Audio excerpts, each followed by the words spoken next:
My first year in the Air Force. Here I am, 22 years old, fresh out of college, young second lieutenant, wet behind the ears. And our whole unit was ramping up, so I was one of a lot of young officers.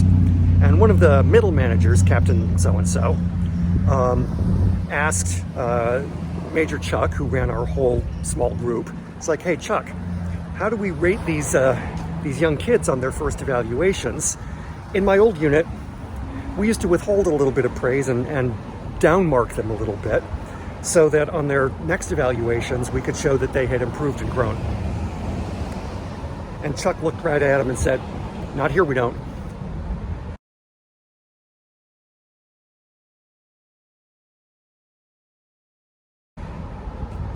We push the praise pedal down to the firewall.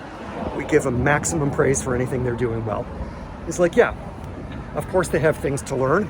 Of course they're not going to get everything right, but actually it's our job as the experienced folks to teach them what that stuff is and to guide them and make sure they get it.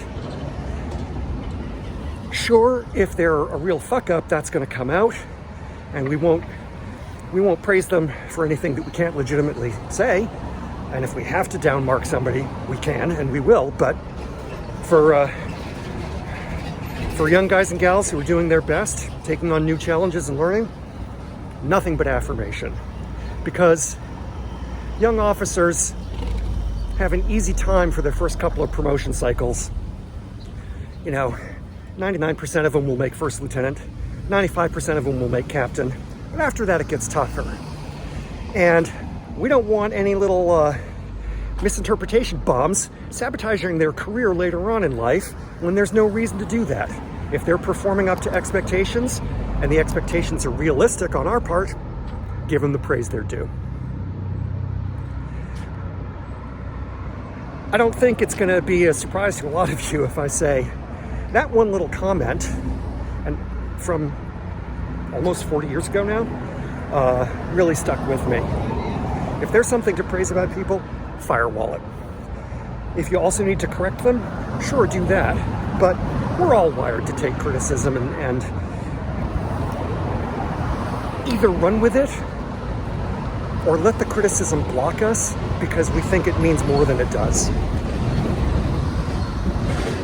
And the risk of setting somebody back by criticizing them more than they really deserve, or by withholding praise because you think that praise is somehow going to be damaging to them or make them rest on their laurels. Hey, challenges aren't going to stop just because we don't mention them all the time, right?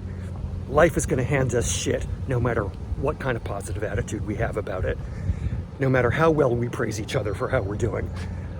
You might as well praise people if they deserve it.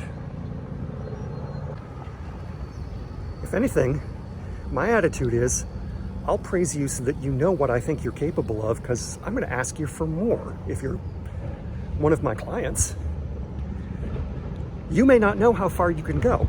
That's my job. So if I tell you you're already messing up when you aren't, I'm just making it harder to get what I think you can get out of your training.